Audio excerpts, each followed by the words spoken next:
should be open. Yep. Does there need to be a motion made in that regard, or? I think we can do a motion on that. I'll make a motion that you guys open discussion. And then, public comments can be addressed during the presentation at the same time as our committee for this. After the committee makes their comments, we'll do the vote. Certainly. Yeah. I'll second that. So we have a motion to move the public comment to the end of the meeting for this particular evening. So all in favor? Aye. Opposed? Seeing none opposed, we'll go ahead and move public comment to the end of the meeting. So our next item is to vote and approve the October 2nd meeting minutes. Hopefully you had the chance to review them via email before tonight. So, Tanya, I'm sorry I didn't bring you a copy. I'm going to my email right now to make sure. I can give you a bigger format if it helps. I'll make a motion to approve the meeting minutes. As is. Seconded. Motion made by Mr. McStravick, seconded by Mr. English. All in favor? Aye. Opposed? None noted. Motion passes unanimously. So with that said, we'll move on to the entertainment portion of the evening. The procurement presentation on the RFQ process with Mr. Frederick. Yeah, go ahead. Okay. We're gonna put it up. Oh, I'm sorry, are you putting it up? No, you are. I'll do this out. I might be quicker than that. It probably would have been a lovely mess if we didn't at least go around the room and entertain ourselves. There's a lot of new faces here this evening. And I probably should have started off with that. Then Ryan Richards of RG Architects, this year as chair. Darren Watkins with Thomas Marine, vice chair. Art Guest, Thomas Architect. John Gabriel. Jack Stripe, GFA International. Ellis Henley, retired. Anthony Shalhoub. Bob Fiore, DPG Architects. Scott Wolf, real estate consulting. Kelly Diller, hired administrator in high school. Tania Prophet, county school district. I'm Tracy Adams, Procurement Services, Procurement Coordinator. Susan Millay, Executive Director of Financial Services. I'm Frederick Ross, Director of Procurement Services. And to the back row. Peter Tufo, Suffolk. Gordon Lover, Civil Construction. Eugene Colbert, Suffolk Construction. Dr. Charles Daly, retired educator administrator for Lee County School District. John Tobler Construction. Edith Steeler, procurement agent. Kathy Eval, School District. Deb Kirchen, Operations.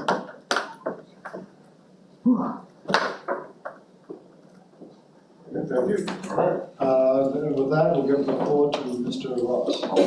Thank you. Well, again, my name is Frederick Ross. I'm the Director of Procurement Services here for the district and been here about just over 2.5 years now. And it was an exciting time when I came in. We were implementing this new RFQ process that we're gonna talk to you a little bit about today. So we were happy to hear that you wanted to hear more about the process and see some of the changes we have already made and talk about some potential other ones. So we've prepared this agenda ruthlessly because we wanted to kind of put the information out there, open up for discussion and really get your feedback. So we're here to talk a little bit, but we definitely want to listen as well. So we have an agenda that's kind of walk you through the kind of evolution of how we got to where we are now and then possibly looking forward. So with that, I'll bring my executive director, Susan Millay, up to kind of tell you a little bit about the history. Great, thanks Frederick.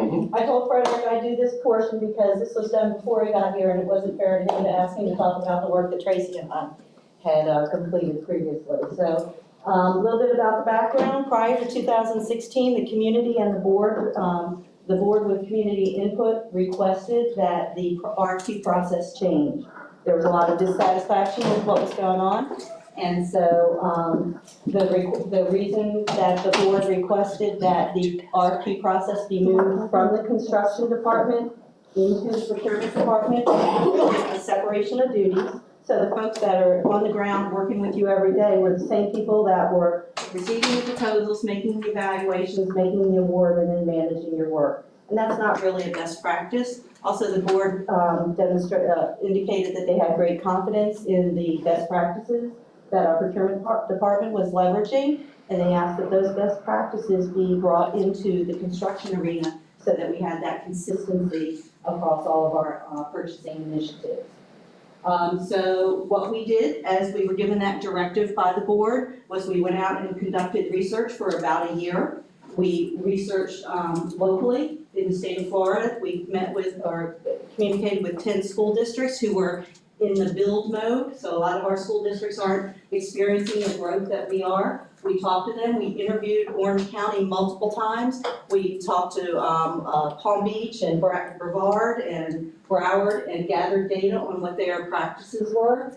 We aligned our draft processes with the National Institute of Government Purchasing Standards. We also looked outside the state of Florida at other municipalities and even DOD. So we went to a lot of different places to see what were people doing when they were in the construction mode. We compared our processes in the past as well and figured out how we were gonna change them. And we hired local construction firms to review what our recommended processes were. We went to our financial advisors and asked them to provide information on how they evaluate construction firms financially and adopted their practices. And we also went to a couple of construction auditors who audit construction projects, and we heard from them as well what they were, what their best practices were. In addition, we spent a great deal of time reaching out to our community. How many people here attended some of the multiple sessions that we had a couple of years ago? So quite a few of you. And we presented multiple drafts. We asked for input. We listened to that input. We incorporated that input. Then we took it to the school board. We presented our process to the school board. And before we adopted it, we presented that process. So we had all these public meetings. So you want to go to the next slide. So this is kind of our life cycle. You might have seen this chart at the prior meetings. I lifted the same chart from the slide set at meetings you were at previously. We started in 2016 and all the way through, we had these different meetings where the community was invited in to review the drafts that we had. We'd update the drafts, we'd issue it again, we'd invite the public in again, we heard more input, and then we took it to the board, and then on March of 2017, we had our very first solicitation using the new process. Here we are now. This is the same slide again. The only thing I've added to it is the "we are here" mark, because we included, anytime you roll out a new process, you hope to get it pretty well right, but there's always optimization. So that's where we are today. And we're going to tell you a little about how we've already optimized and how we plan to continue optimizing. The changes that we adopted in our listening sessions are listed here. So these are all things that the business community indicated they wanted us to do.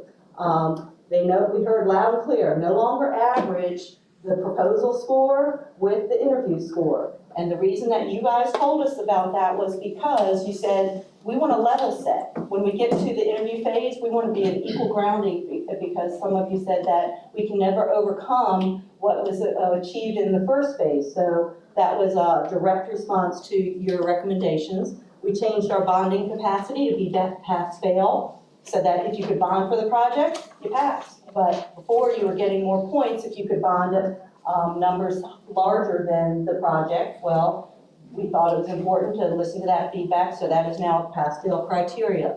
Financial statements. The recommendations from all of the experts that we talked to were to go with audited financial statements only. We heard loud and clear from you. That's not what you wanted. It was an added cost to you. Many of you don't have audited financial statements, so we embraced that and tightened up to make sure that we were reviewing the data or getting data that we needed to validate the stability and financial stability of the firms. So that was a cost saving to the proposers.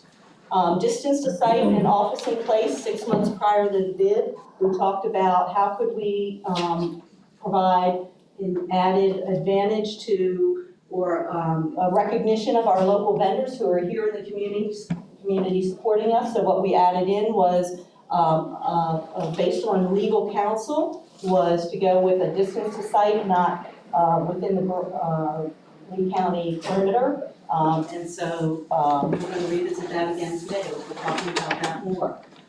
Presentations are in random order as requested. References can be filed and reused. So that was something that had explained to you guys. And it was recommended from the Construction Advisory Committee to do a check on the Department of Business and Professional Licensing. So we're doing that for every solicitation now.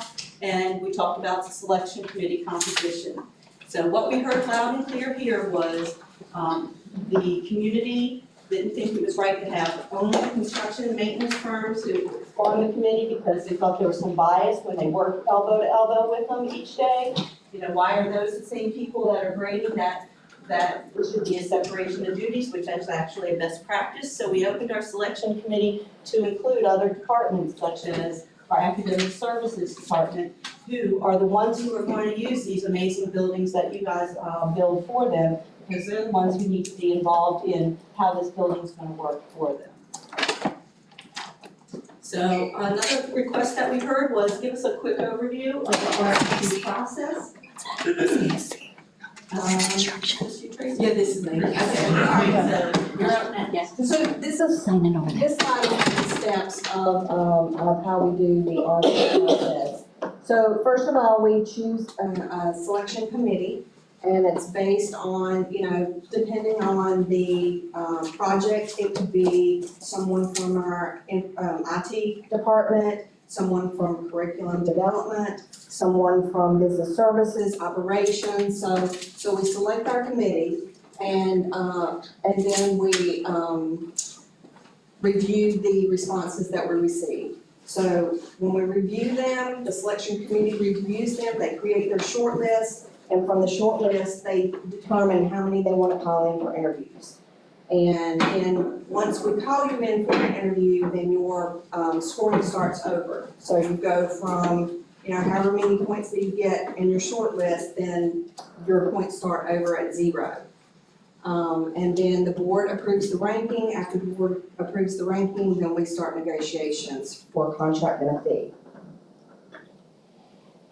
So this is kind of what we just went over. We verify in step 1A, which all this information is posted on. All this information is posted on our website. So this is our, this is for construction management. This is the selection process. This has everything in it, including the types of staff that can be a member on the selection committee, including all the criteria that is scored. There you go. So this first page that Frederick, keep going all the way to the bottom until you get to this sheet. So this sheet is the very first sheet that procurement takes and checks off a yes in each one of these boxes. This is what we're looking for. We're making sure that they submitted their contractor license. We're make sure that they have a letter with their bonding capability. We verified that they attended the mandatory pre-submission meeting if there was one, which typically we do have one. We verified, like Susan said, the state's website to make sure that the firms are in good standing with the state. And we also make sure that that your response is free of trade secret and proprietary information. Y'all hear me say that all the time at the pre-submission meetings. So once that is finished, then we move on to step 1B, which is what the selection committee scores. And this is just an example of that. So we go back to the slides.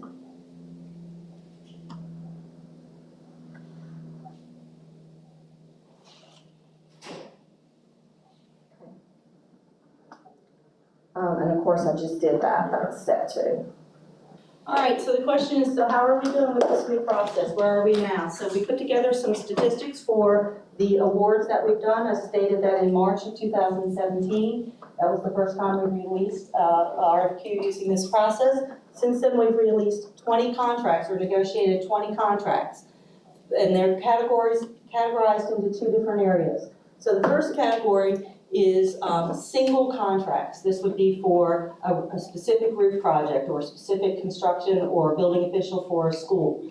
So of the 13 RFQ contracts that were negotiated, there were 14 vendors because in one instance we had not reached successful negotiations and the vendor decided to walk away from it. So we went to the next second ranked vendor, which the board had approved that in advance. And so we have awarded 13 single contracts.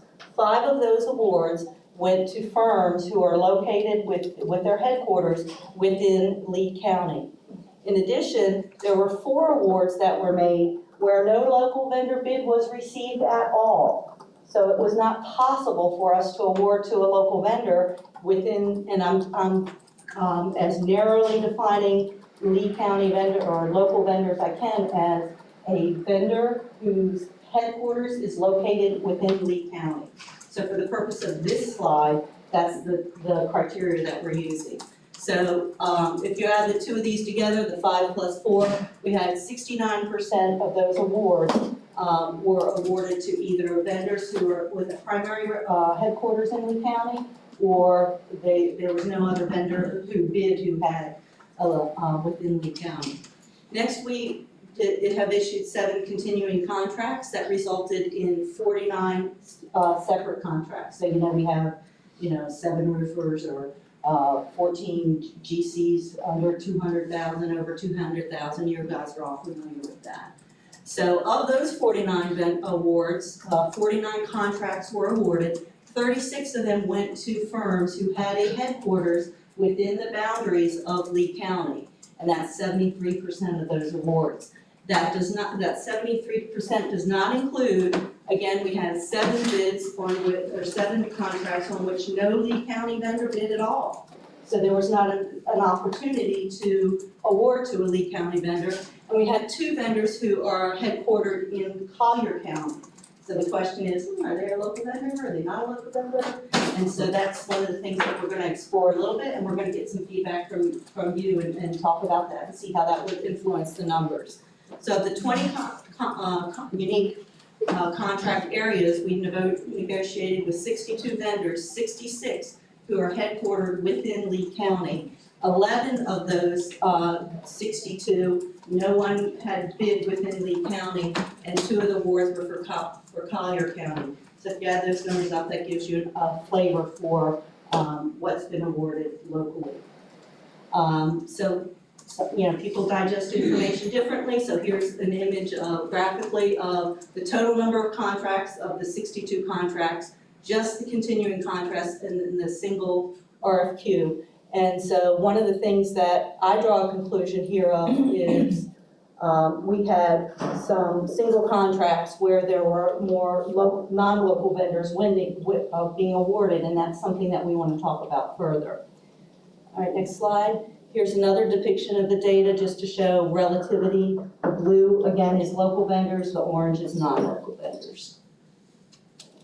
Okay, so then I wanted to talk about what is the definition of a local vendor that we should be using, because we're going to be revisiting the points awarded to local vendor. So is it distance to the site that we're talking about? Is it within Lee County, either the headquarters or the personnel who would be working on the project? Is it our neighbors to our north and south in Lee County? Or is it what in our district we often refer to as the 5-county area? Henry and Glades are in our geographical area. And so that is a possibility of another definition of what is a local vendor. Okay, so here's a definition that is legally on the books at another jurisdiction. I substituted Lee County, and so I'd like y'all just to read that for a minute.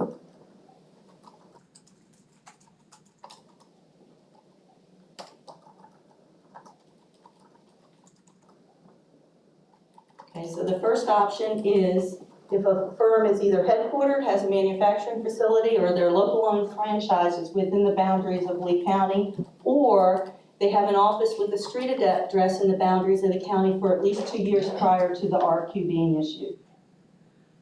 Things that wouldn't apply would be anyone that only has a post office box, or if they can't provide a local business tax receipt, then they would not be considered a Lee County vendor. So I wanted to actually open it up to the floor and have a discussion about what do you guys think about this kind of a definition of Lee County versus being uniquely only within the boundaries of Lee County for the headquarters. So, you know, this is a community forum for your input to be heard, so we'd like you to share with us, does this look like a reasonable definition of Lee County vendor to you? What are you calling headquarters? The law doesn't define it very well. It says principal place of business. So often that might mean where your corporate staff is located. It might be where your business address is for tax purposes. The challenge is, But that would just be a sub-office. it could be. So, there That's what I'm is. saying, so what are you establishing as headquarters? As headquarters would be, so for example, if there's only one office, well, that's pretty clear. That would be your headquarters. If you have a national firm with 20 different locations, and one of them's in Orlando, well, that's not within Lee County, but if they do have an office within Lee County, I'm asking for your feedback on, if we have a firm here that's employing 50, 100 people, and their various borders are within Lee County, are they considered a local business? I'm inviting your feedback, because we'll be making, you know, we're continuing to gather data. This is data we've gathered so far, and this is your opportunity to share with us your thoughts. A couple of things here, Susan. I think we had this originally, the 2-year requirement, for some reason it got changed to 6 months or something like that. Changed to 0. That changed to 0 or something, so that's an issue there. And the other thing was, I think it is 6 months. yeah, On yours? Yeah, I think we're currently at 6 months. so you're proposing to go back to the 2-year requirement? Or whatever we're talking about? So, Right. okay. So again, this is, as we've reached out to other school districts, this is a definition that's on the books and working for another county. Right. And we're considering, you know, reusing what other people are doing, and so what we'd like is your input on I this. think another thing you gotta think about is nowadays with the current business environment, there's a lot of companies that work out of the WeWork environment, where they rent an office in that place and they just rent the office, and that's where they're all, you know, technically, under my profession, they're not allowed to do that, have a person responsible in that office. So that might be something I wanna look at to make sure that they're not working out of a WeWork type environment. So perhaps we mentioned how many numbers of employees in that office? That's a good criteria. How many people do you employ locally? Because then that means that you're gonna be paying, you know, you're gonna be declaring in your IRS all the fees, all the taxes, et cetera, and the expenses. If we're awarding business, and I have a question about, you said that we awarded 67% on the single contract. What is the breakdown between the single contract versus the continuous dollar amount? I don't think that's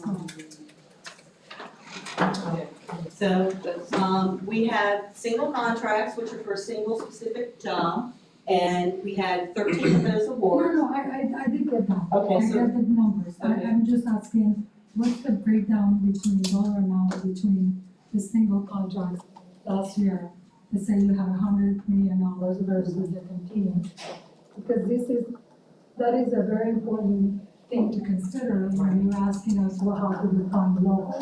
So are you saying for the single contract, you're looking at, is the local, very important, and how much award dollar amount we're talking about? Right. So for the continuing contracts, the construction amount would be 2 million or under for every one of them. So how many have, and so these contracts were all just awarded within the past year. So I don't have the dollar amounts, I can give that back to you. And so as we're talking, and we're not hearing a lot of back and forth, which is I was hoping for, so maybe the next action would be at the next Construction Advisory Committee meeting. Everyone thinks about this while they're, between now and the next meeting, and maybe it's something that, Ryan, you could facilitate a conversation to ask everybody to bring that information, because we are asking for your input on this topic. We're putting out a draft. If you could go back to, go back, please. No, not that one. No, go forward. That one. I know the one with the definition. Okay. So the question, in order for us to measure how we are going to determine local vendor, right? We need to have specifics, and so if each of you maybe could, if you're not prepared to address it now, maybe if you could gather your thoughts and share them with Ryan, and then Ryan. The intent on all this has always been to see, like, where is the staff? Where are the people that are gonna be doing the work? Are they shopping in the same supermarkets as us, or are they somewhere else? I know that, there's options where firms have a substantial office here and they're a part of our community like everybody else. And then there's also other firms that have like one guy that kind of does some field work. And, while the lion's share of the work is all done somewhere else. And there has to be a way to tell those two apart because they both meet both of those categories just fine. So I have a question too about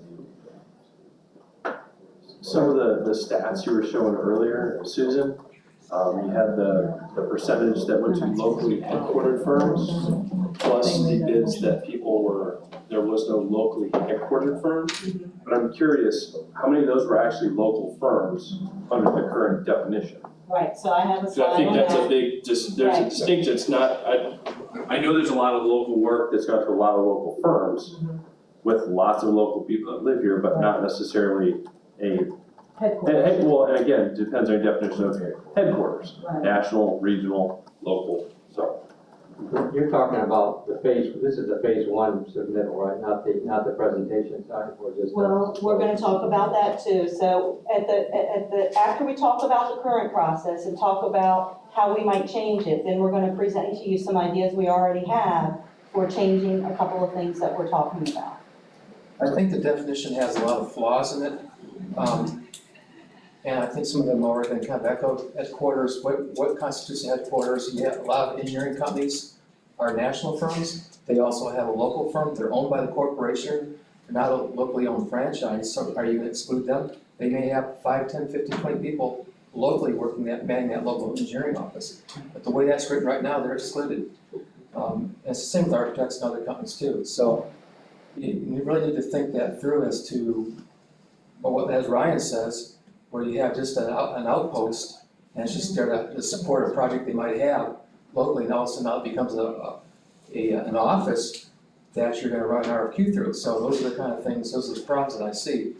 And the definition, the way it's written right now, allows a lot of that still to happen.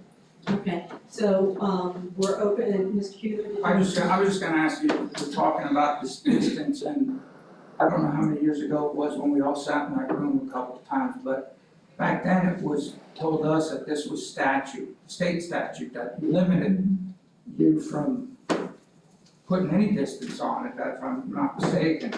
But now we're willing to do that, how are we doing And I it? have their answer for you in just a couple slides, we're gonna talk about that as well. Now, in our industry, I build bridges, so we're dealing with counties and states more than anything. Years ago, the statute thing, they got rid of the local bidder preference. Because it's tax dollars, they want the cheapest, they want the lowest bid.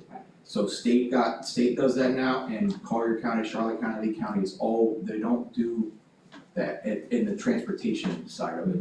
It's federal dollars. Right, and a lot of it's federal dollars, so. Federal law prohibits. Right, local we can't do that, it's lowest bid, gets it.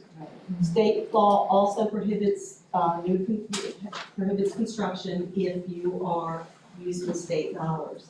So what we're gonna talk about in a minute is our current construction, where we're gonna be able to use our sales tax dollars, so we're gonna be able to change this.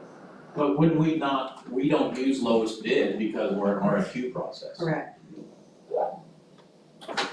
Okay, so Ryan, I would call to you as to how you would like to proceed to gather input to give to us within the next month so that as we're looking at revising our requirements for future bids, we would like to hear the input from this committee. So can I ask you, sir? Can I answer, so the comment about engineering firms, wouldn't that fall under number 2? So they don't have headquarters, but they have an office with a street address that's been here for 2 years prior to the RFQ. Wouldn't that qualify them as the local part? Yes, And that would. I think it's a valid question about whether you have full-time employees in these offices, so they're not just storefronts, right?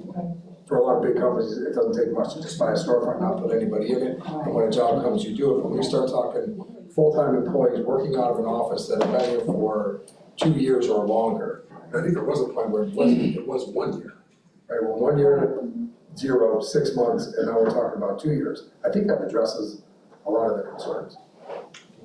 Collier County, I'm sorry, Charlotte County actually has a rated scoring system where they score it on a ranking basis based upon the number of employees that are residents within that that geographic area. So maybe that's an option. Maybe we're gonna take what somebody else defined and add to it a number 3, or employees at least. It's gonna be different for an architecting firm than it is for a construction management firm. And also, real quick, I mean, if you go back to the history of this, the original history, and I know you've changed the process a little bit, and that's good with other people involved, but at the end of the day, the construction department, maintenance department had to deal with these people. And we had in 2002, 3, 4 firms from out of the area come in, and then the bus came and they all left. The only ones that were left were the local guys. And the maintenance and construction department knew that they can rely on those firms that were there working for us. So that's kind of the way the history a little bit on how it evolved. And I like to use the Florida Gator colors. That's our new logo, sir? It's always important as you provide a definition for your local vendor. And as this district is striving to become more diverse, it's always important to, in your definition, I do accreditations across the country. And usually one of the things I look for to see if you are providing the opportunity for minority contractors in your overall businesses. If your local vendor is not doing that and your district is striving to move in that direction, then there is a lot of ambiguity within inside of that definition. So I think that it would be extremely important if that would be considered as it relates to what kinds of relationships, what kind of opportunities are you providing for your minority contractors with inside? If you want to become a local vendor here in this district, you have to show, you have to walk the talk. Have you looked at my presentation already? No, I have not. That's coming right up. No, I have not. Unless you want to show it to me, I'll, It's coming right up. okay. All right, let's go on. All right, so the point I want to make is these firms were not considered local in the evaluation data that I just presented to you. So excluded from that, Mr. McStravis, your firm is not considered local. Here you sit on the Lee County Construction Advisory Committee and you don't get a local vendor preference, right? Okay, now, the only thing is. As currently written. As currently written, as Mr. English brought up just a minute ago, or what I heard him say, was a principal be a local member. And that means, then that would help out on that side. Yeah, qualifier has to be in Lee County. The party responsible, not a ghost qualifier. Right. And that runs rampant nowadays, because anybody can get a contractor's license. Right. So 2 examples I can think of is Mr. McStravick, who has supported us in many ways, and I've worked with him on some of our FEMA claims and other things. And Suffolk is also not considered local because their headquarters is not in Lee County. So how many employees does Suffolk employ? We have 141 in Lee County. Okay, so we have 141 employees, but you're not considered a local vendor under the current criteria. Do they, if I can ask, they're a pretty good sized company, I've worked with them in the past. You guys got a construction trailer in Lee County right now? Yes, sir. Very qualified. Okay, but that's, by the way, that's not what we're using as our office. No, I understand that. Okay. Technically, that is considered headquarters. But if Technically underneath. No, it's not. It's considered headquarters. Headquarters, so the challenge that we have is the law tells us to use principal place of business and then does not define principal place of business. When we asked the state for a definition, they said, you figure it out. So it just leaves it open to interpretation. So these are really good challenges to have, really good discussions to have. And as we're moving forward, what you're going to see in just a few slides here is we're looking at changing our local vendor preference to increase that. We're looking at increasing our small minority business participation, and we're inviting your input. So it's important that you've heard this information, you share your response to Mr. Richards so that we can include that as we're making our information before we take it to the board for a change. Okay? Was that all of them? I think you're missing Can you go one back? or something. I could be missing one. These are firms that, so if these firms had been counted, okay, because they all have a Lee County office. They all have employees in Lee County. And so if we considered everyone on that list and the prior list, 97% of the contracts we've awarded would be considered Lee County vendors. So now I say to you, okay, you see the district's position, so we have people on our construction advisory committee who's not considered a local vendor. And so we have other people in the community that might want them to not be considered a local vendor. So there's diverse needs or diverse desires, and what we're trying to do is be as fair and transparent as possible.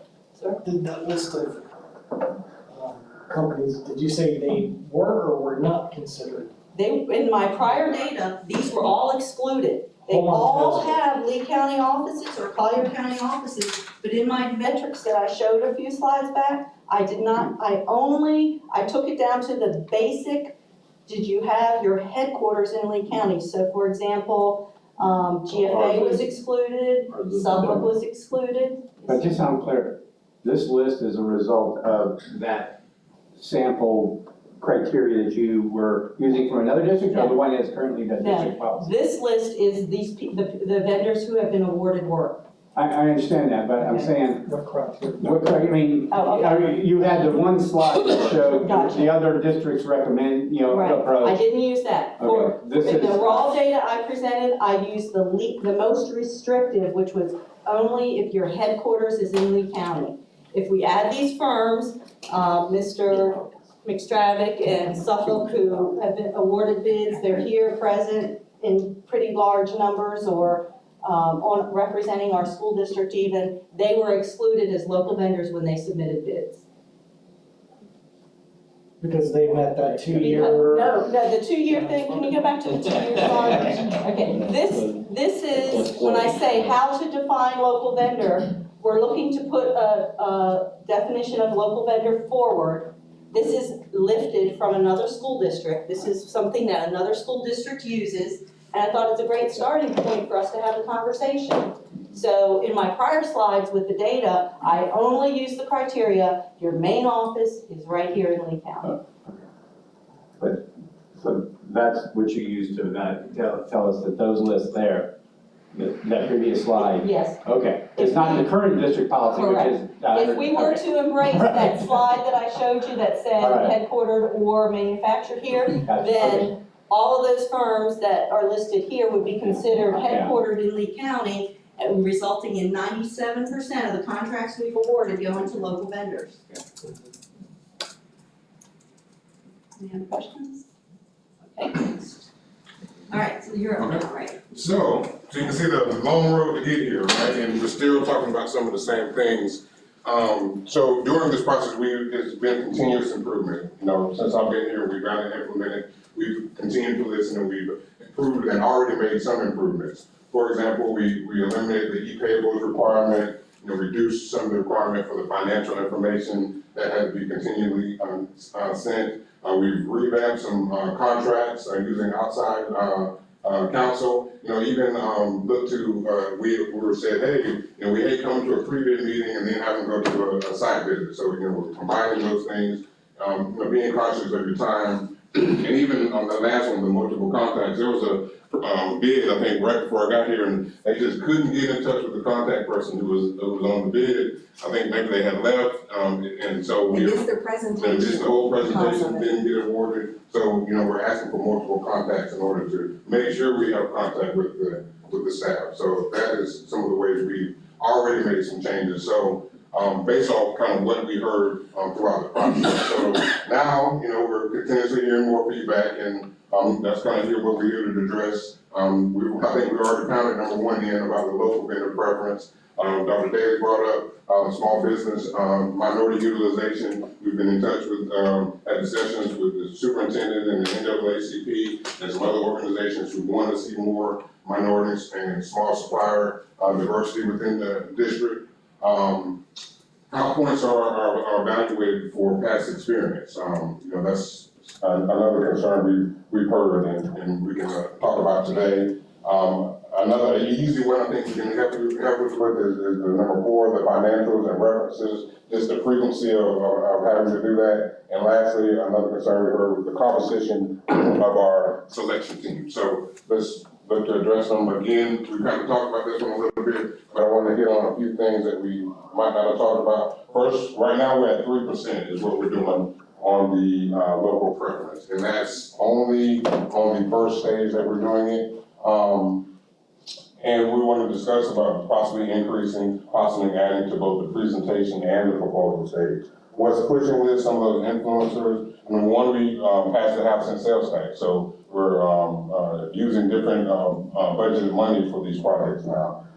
This is into Mr. Eufer's question earlier. Previously, we were under a state statute that prohibited vendor preference when using state funds. So now we are using half cents, sales tax, local revenue. We don't have that restriction anymore. So that's what allowed that to change and us to be able to change that. And then just looking at some other restrictions, the states have changed some laws. We don't have any capital money anymore. They're giving that to the charter schools. So we've been able to make some moves and we can continue monitoring the laws and things that go on. But we just want to, again, look at the points and how we evaluate local preference. Number 2 was the local supplier diversity. Again, this is an initiative of us here at the district to increase our utilization of small and minority businesses. I'm in the process of implementing a new supplier diversity program. One of the first steps of this is going to be our 2nd annual vendor open house coming up next month. We invite you to come out. It's going to be first of kind of a how to do business with the district type of event, and then after that a matchmaker. We want to match up our local vendors with our contractors. So when Suffolks and the OAKs of the world are going, the Topolas of the world are going out for quotes on their GMPs, they already connected some of these subcontractors who want to do district business on district contracts. So we're here to support you in that effort. We know we don't want you to think you're on the loan, but this is an initiative and we want to look to add points in there for that as well. Past experience.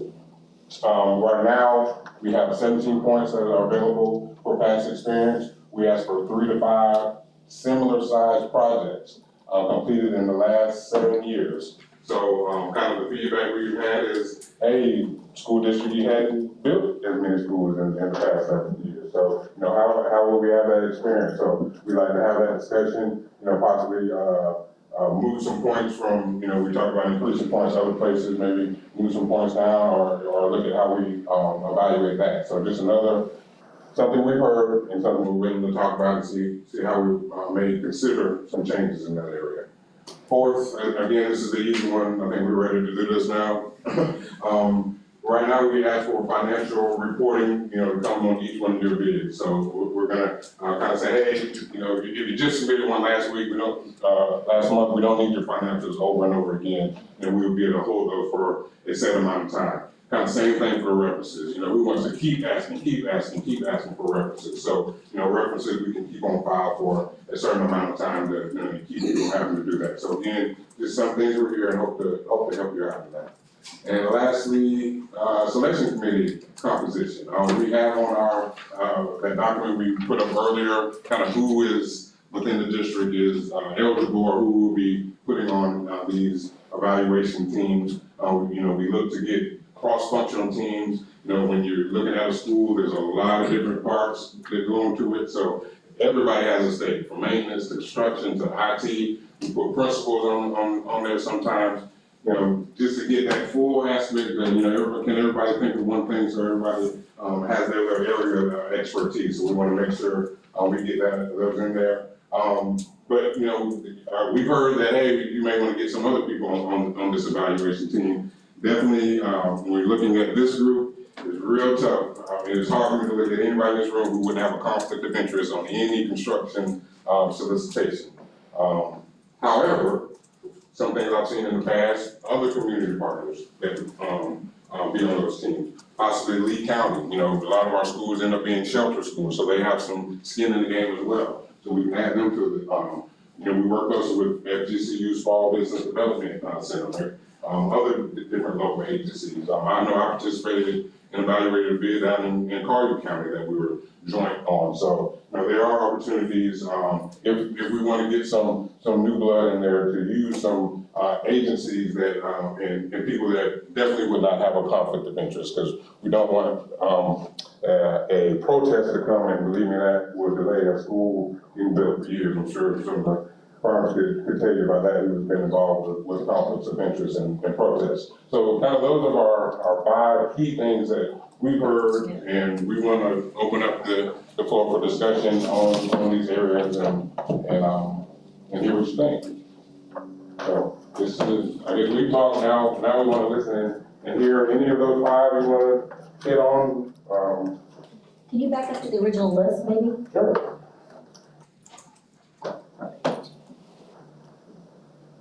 Well, I'll go ahead and, I'd like to speak about number 5. Okay. It's just some of the times in some of the presentations, and especially when we pulled, you know, records request, we see that some of the people that are judging us don't fully understand what we do. And I'm only on the building official side. So they hear something in the presentation that says, oh, that's the neatest thing in the whole wide world, and it really doesn't pertain to it. So, and that's where when looking back through some of it, I've seen there's been issues. So you think for your part is more, maybe education on specifically what it is that you do in your scope of work? Would actually do. Okay. Well, in the selection committee, and, you know, I heard you say about being biased or conflict of interest. But what I don't understand is the people who are left with the building are the maintenance guys, right? You build it, they're stuck with it.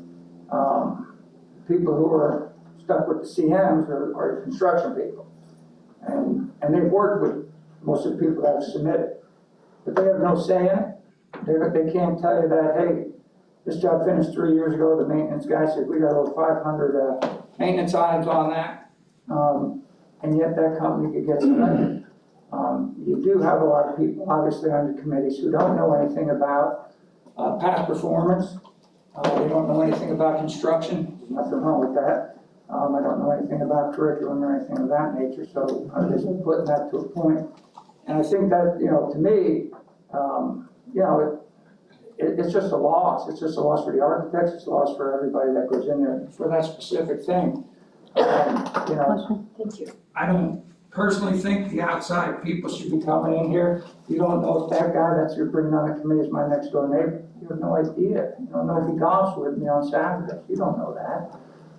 So, you know, and you always have that, no matter what you do. But the selection committee is one thing. The other thing you had up there was the. Can I address the selection? Yeah, sure. So, couple things about the selection committee. So the construction and maintenance firms are still represented on all of our evaluations unless there's some kind of emergency situation. But I'd like to pose the thought to you this way. The construction and maintenance of a building is critically important.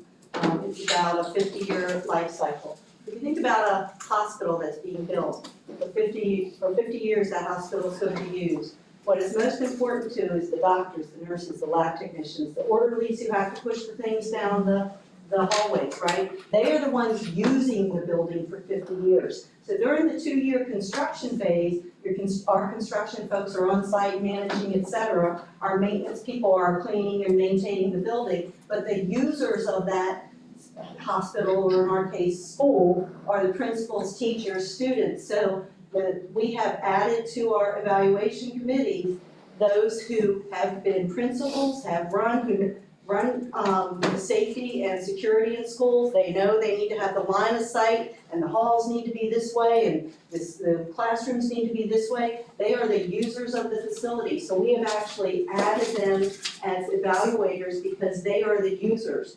So we have met with them and explained to them, we've had training sessions on what to look for and what buzzwords might, certain, just don't be flash and bling is not the thing you want to pay attention to. Make sure you're understanding those things that your students, your teachers are going to need. What's going to happen in an emergency situation? Is the security taken care of? So we think that we found the balance of having construction and maintenance and finance and academic services on our committees, and we feel that that's important for us because those are our user communities for these 50-year-old buildings. But most of the things you mentioned could be done mostly in the design stages, which they should sit on those committees.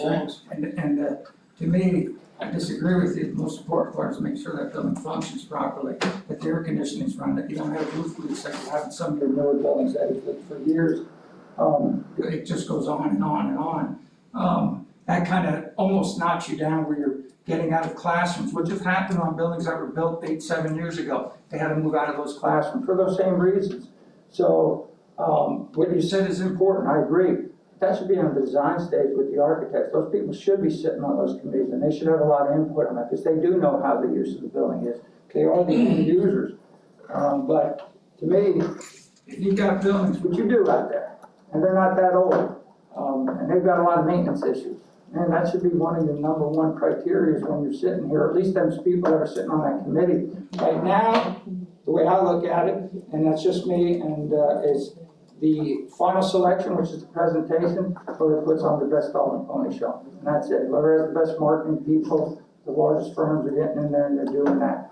And I'm not knocking Suffolk Construction at all. But that is what's going on. And that happens with the architectural firms as well. I think you're on the right track, doing a committee that's of the district, that's fine. I think you just gotta be careful on the people that are on that committee that they understand. I had a presentation to a local city, and I thought I was gonna be presenting to, the police chief, city councilman, maybe and who my presentation was to the IT person, to the I think it was the person that ran the phys ed department. And so, there was a difference there, was trying to figure out, kind of what, this building's important. And I think a lot along those lines is kind of the balance. I know you're looking for a nice good balance, but it doesn't really seem like we've gotten there. It's like it could be really heavy on one department, and the next time it's like, okay, this is the people they're putting in it, and then it's completely polar opposite. And you walk in the door and you realize you built your presentation 100% wrong. You're selling the right product, but you're selling it to the wrong customer at that moment. Well, can they find out ahead of time No, you what don't. they're, yeah, I know, and that's what's messed up. I mean, you walk in and you could be presenting to 5-year-olds. So our process document lists the committee membership, right? So everyone has known since 2016 what the committee membership can look like. It lists those who are optional, and so I think that my recommendation would be to build your delivery to the school district. And that includes academic services who are gonna live in those buildings and use those buildings. And equally important is the maintenance and care for the building. So, Susan, Frederick, and Tracy, having seen the evolution of procurement here in Lee County Schools, I don't want it to be lost on what a great job that you guys have done really developing a much better process. And I think that's something everyone sitting here can definitely agree on. So #1, I don't want that to get lost in what seems to be trying to make an improvement. I personally have, presented and worked with a lot of other districts. Your idea of splitting up the selection committee amongst different departments, even for construction, is, I believe, is good. Looking at that balance, but from my point of view, it's forced me and my team to think a little differently before we walk into a presentation.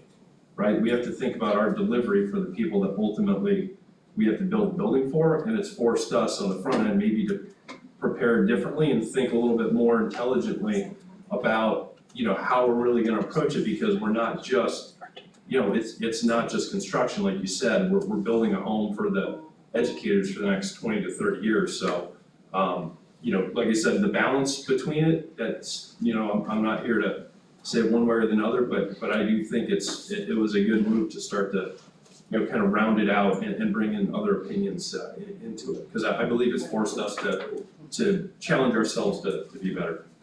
One thing that's important, I think, and I think I agree with Gordon, and I think having a cross-section of stakeholders amongst the district involved in these processes is very important.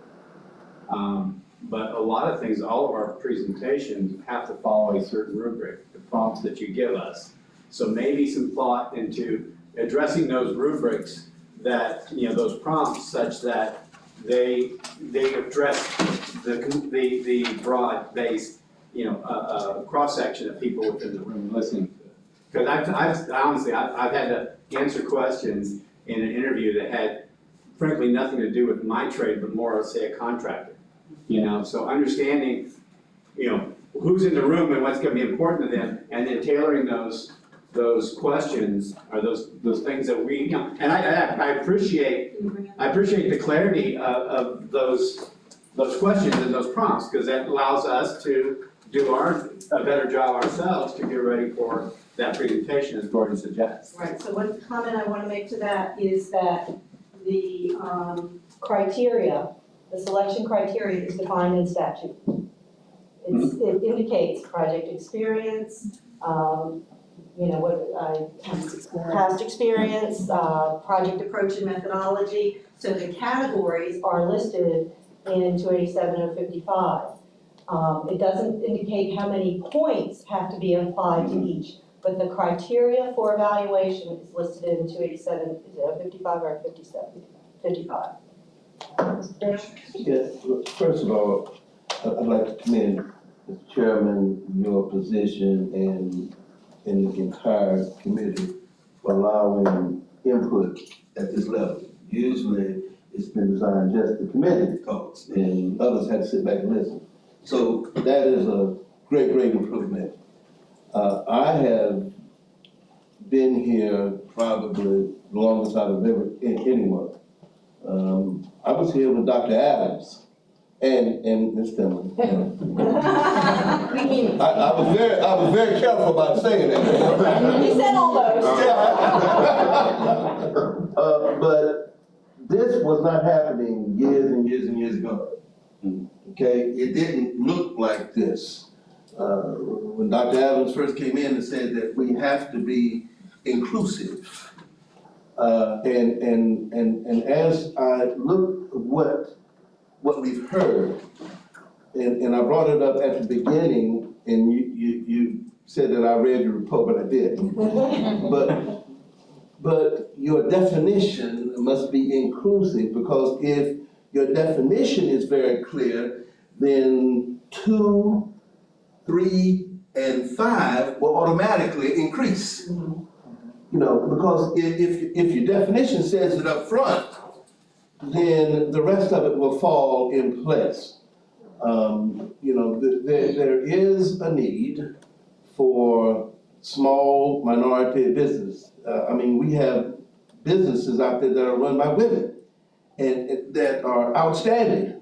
That is a minority business. So it doesn't just go with the black and white issue, the race issue, it goes with gender issues as well. So it has to be inclusive of the things that they can do. And if they have been subs for other projects, then that should be inclusive of points for past experiences. And the review selection committee composition is really important, very important. Because if that's not diverse, then how can you expect for your processes to be equitable in terms of your delivery for the public? I think you're in the right direction. I think you're moving in the right direction, and I think that I've been able to see it. Now, Dr. Adams isn't here, and myself and Melvin Morgan were the ones who actually signed off on your school district, on this school district to become unitary. And Mrs. Morgan is very ill, she's not well, but I can see it. And I'm very pleased that where you are and where you're going, just don't take a step backwards, just move forward. So I'd like to add to that, Frederick glanced over one of the slides that he was presenting, that we have a strategic district goal to increase small local minority business participation. And so it is aligned with our strategic plan. It's a measurable goal for the procurement department, and we've identified outreach steps that we're taking. And this didn't happen in the past month.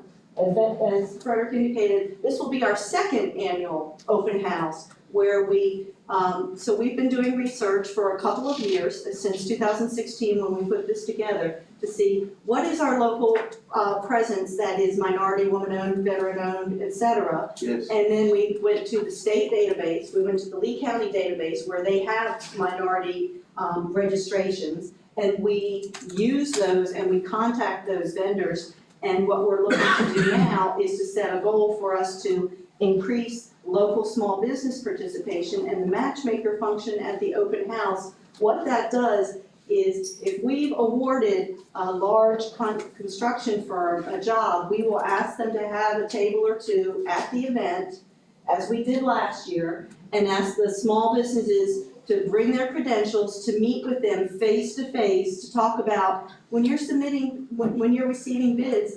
Hi, I'm Mr. Tobler, I want to be on your team. I just want to give you some information about my firm, and I want you to reach out to me, or when I submit the bid, you know I'm the one submitting it. So that face-to-face contact is another initiative the district has taken. Again, it's our second annual. So we've had this vision to increase the small and local and minority businesses to work with our firms, and what we'll be looking at is changing the point structure to allocate, likely increasing local vendor points, adding for the first time for engaging with, demonstrating that you're engaging with small local businesses. And that's the piece there. Yes, That's and the adding piece. points for it. So those are the things, and I hope that the community realizes that we are open, we are inviting input, we are listening, we are making changes, and I hope that that's what you're seeing. That's why I'm here. I've heard it, and I wanted to come see for myself. When's the open house?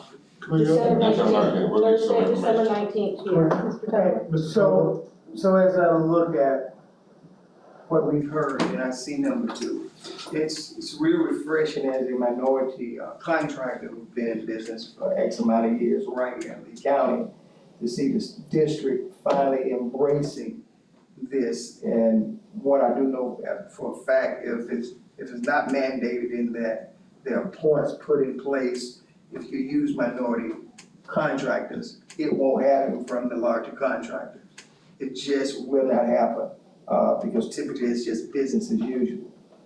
We as a company have been able to break in certain markets, and I'm grateful to God for that. But to be able to do work on a larger scale is what will allow minority communities to grow, because minority contractors, I mean, we might as well just say it clear, they typically hire minority people, those folk who are seasoned in the business, know what they're doing, but they're in the shadows.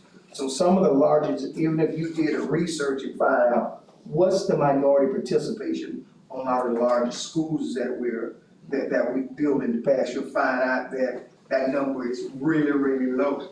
Even though Lee County is doing pretty good when you look at it from a minority standpoint, what we're missing is a whole lot. Our employment rate is really, really low, because our larger contractors, they will not aggressively and meaningfully provide opportunity to do the same work that anybody else can.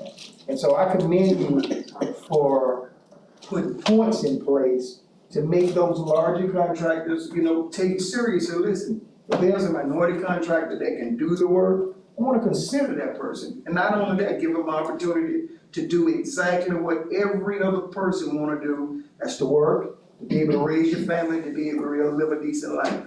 And, smaller minority businesses are being swallowed up because what has happened is, if you, perhaps you hire maybe, and I'm telling you about the experiences that I've had, because I've dealt with most of the larger contractors who are old.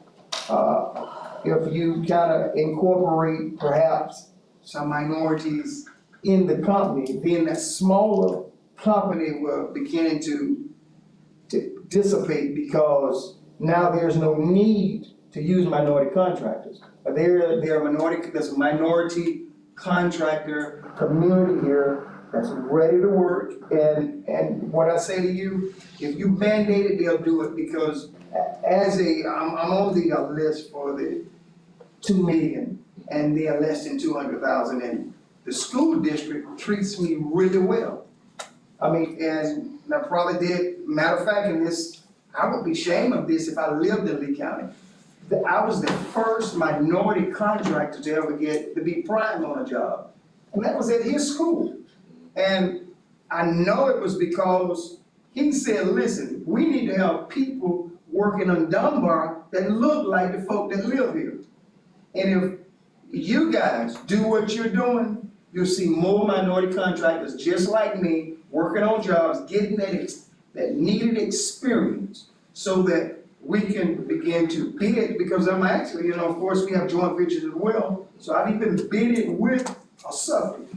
OAK, we have a continued joint venture where we go after jobs, and we bid with minority or not. We bid hard, sometimes we win, sometimes we lose. But I would have never gained that experience if I had not had the relationships with some of the contractors who they took it serious. Held me accountable for what needed to be done, and when I excelled, we all excelled. We're really one community, and we're as strong as our weakest link. And so you're to be commended for the way that things are changing, and I see it being really golden time. Yeah, and that's kind of what this program looks to do. And, currently we have in there some verbiage on, we want to see your supplier diversity and minority plan. But like you said, there's no weight on it, no points on it. So that's kind of what we're looking to possibly do, is increase some points on there. And not only that, follow through. I think that when we reached out to some of the other districts, that was some of the things we heard about, is not only, hey, what is your supply diversity plan, but as the project goes on and at the completion of the project, let's see how, well you submitted and actually did what you said you were gonna do. So yes, definitely wanna keep pursuing that. I had interrupted Mr. Heather, he had 2 points, and I think, the only other thing I was just, gonna bring up was about the, so you mentioned it, I don't know if it's up there now, looking at it, it was, past performance, right? So, on, just say the last project that came out, you guys established a dollar amount, that's today's market. And the question I always have is, that's great as long as everybody's submitting on the Lee County projects they've done here, not projects that were maybe out of state, out of, maybe the area. I think that goes for architects, engineers, and everybody. When you do that, it opens it up, sorry guys, it opens it up to companies like, Suffolk and them, especially in the slower times when there wasn't that big of projects going on locally. And companies like myself, we're local. We're not out of state. We don't work, more than 4 or 5 counties, areas. So it kind of limits you. And especially the last project, since we've done the dual site campus, that didn't even come into play. It couldn't come into play, not with the dollar amount you said. So we did the same exact school, identical, probably a lot more site work at the other project, but that didn't come into play. And I just think you're missing that. We got 320,000 square foot building here. That doesn't come into play. well, I would propose that, we did mention that the district prefers or wants to see school construction, because there are unique laws, as everyone in this room knows. SREF drives our construction. The laws for building schools and the requirements are different than building hospitals and libraries and so forth. However, it is an acceptable alternative to have non-schools submitted. So every single cycle, we see past performance that include non-school buildings. and they are rated and they are qualified. They don't even need to be in Lee County. And so all of our business partners can submit whatever they feel is the most like project. So building a hospital or building a huge library is more similar to building a school than building a daycare center, for example. So we invite you to submit all of your qualifications. We give you the opportunity to submit more than we ask for, and then we evaluate those that are submitted. And so we don't exclude if it's not a school, we don't set it aside. We say, how long was it? How big was it? Was it a site similar to ours? Those are all factors that go into it. And a school, was it a school built in compliance with SREF? Which, to be honest, that's the most important thing to us, because SREF is It's not important different. if it wasn't done by the local office that was doing it. Then doesn't that make more sense? If SREF you're is for looking- the state, I so. get that, but you're not getting those people on that project, right? So it could be architectural, it could be anybody, and that's all I'm saying is, you're taking a company that might have a big operation in Miami, and they might be designers, and I didn't know that. I didn't know you were in Miami, but. Well, that was one of the conversations we had last time, we wanted to Excuse me, Ms. Prophet speaking. No, I was gonna say, that's one of the conversations we had last meeting. We wanna keep our local and gave them the opportunity to do more job with the district, instead of push them away. And I think part of it, if you look at the verbiage of the recent RFQs, I mean, we all kind of want it to be similar size, scope, and type of projects, but it really just read like, is it $80 million or not? And that's kind of how it came across. Okay, so I'm gonna have Tracy read exactly the language that is in the. So this was in the last construction manager that, at risk, this is for our K and NN, schools. This is for past experience, submit project descriptions of at least 3, no more than 5 similar sized projects completed in the past 7 years that demonstrate expertise in construction of the required project. School board projects may be included, provide the following, and it's a list of criteria. It doesn't have a dollar amount. It says similar size. We asked you what the dollar amount was, we asked you what the total project cost was, what the final cost was and all that. But we don't specifically say it has to be, $80 million school or whatever. That came up in that submission. Because one of the questions was asked directly to you, was from somebody from our office about, does it matter size-wise? So that came up, and it came out of somebody's mouth from the school district. Actually, I was present, the question that was asked and answered was, can we use, if we don't have a school, can we use another building? And we said yes, because however, the school district prefers, if you have school experience, you submit that, because that would have been required to have been built according to SREF. But any building that you've constructed is applicable, and when we were asked, what is the dollar amount? And we said, that is up to you. You know what the dollar amount is, the range is for this project, use your best case, because there might be some firms that have 10 to choose from, which should they choose? And our language is for no more than 5 similar sized projects completed in the past 7 years. So that is up to the proposer to indicate what they want to propose. And that's the information that is used when they're scoring. So the selection committee is looking at that data that was submitted. They're not looking at the dollar amount saying, oh, they didn't have a project that cost our dollar amount. I They will won't say, that. having been on the evaluation committee, tip to you guys, if we're building a $98 million high school, a $1 million project doesn't get it. So I saw some of those in the last submittal, so I'm scoring that down, because when I said similar size and scope, $1 million, $98 million, there's a big gap. So if you're saying, yeah, just use that one I have on file, I would encourage every one of you to look at what your references are and make sure they are similar size and scope. So with that. We're running about 15 minutes past our allotted time frame. I still have Mr. Tufo behind me in line, and then Mr. Taylor as well.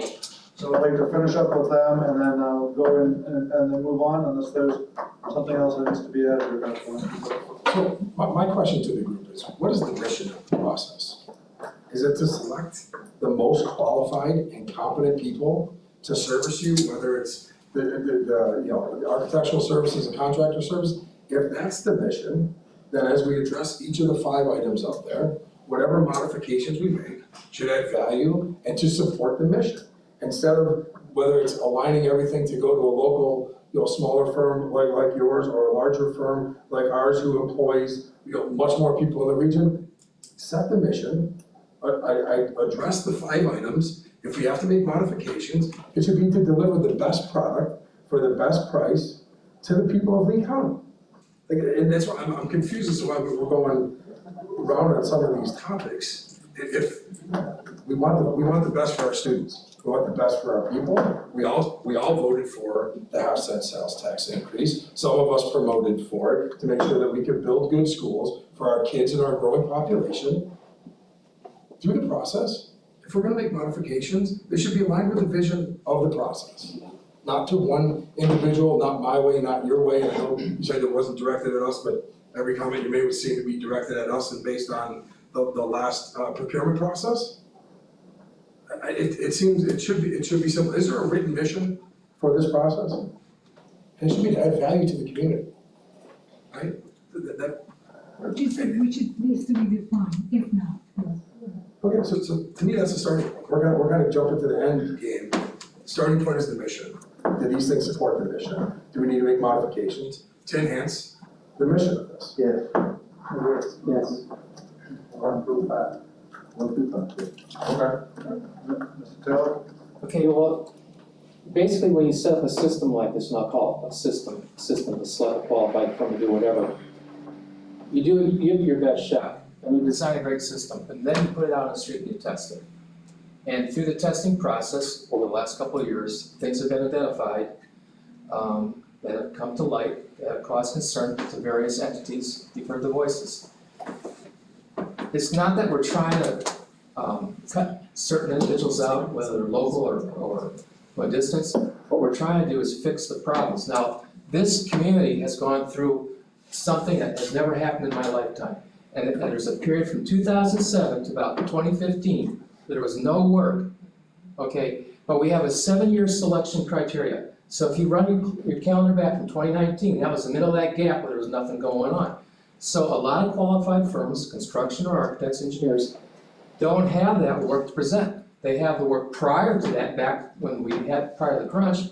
My firm did a lot of large projects for the school district, but it all collapsed, the economy collapsed. The big box firms left town. The local architects and engineers and construction companies were still here. We took care of the district's business, the small business that they had to give us. And all of a sudden, we're starting to ramp back up. Come like 2018, 2019, they're all moving back, they're showing up again. All right? And they're taking the work away from the qualified local companies because they don't have the resume because of the crunch. And because we have 7 years as a criteria.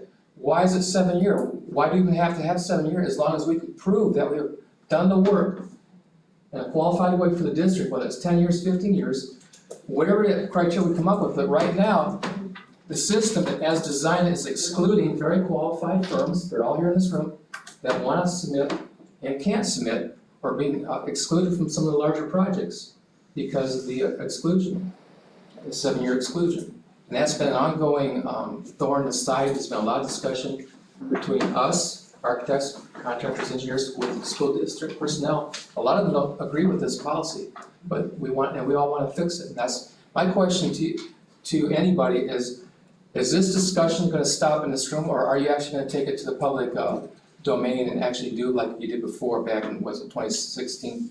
You actually had the public meetings. Are we going to do that again, or we can all, well, we have more time to talk? What's your plan on that? We are open to doing that.